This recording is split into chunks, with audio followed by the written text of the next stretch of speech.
මොකද්ද ඇත්තටම වැරදීමක් කියන්නේ? අපි හැමෝම අතින් ජීවිතේ මොනවා හරි දෙයක් වැරදෙන්න පුරුවන්.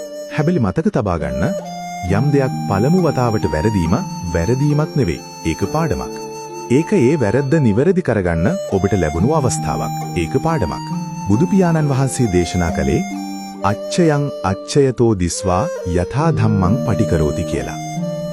ඒ කියන්නේ වරද ලෙස දැකලා එය නිවැරදි කර ගැනීම ආර්ය විනයෙහි දියුණුවට මඟක් කියන එකයි.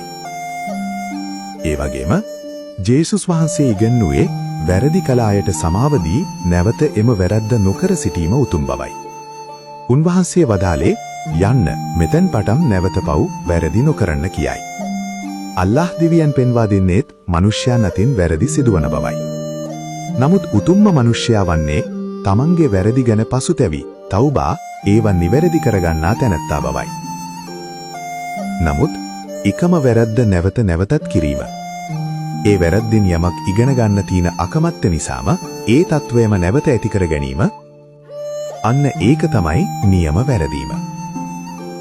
බුදුදහමේ උගන්වන විදිහට ප්‍රඥාවන්තයා කියන්නේ වැරදි නොකරන කෙනාට නෙවෙයි.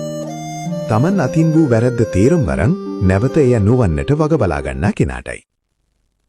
මම අප්පච්චි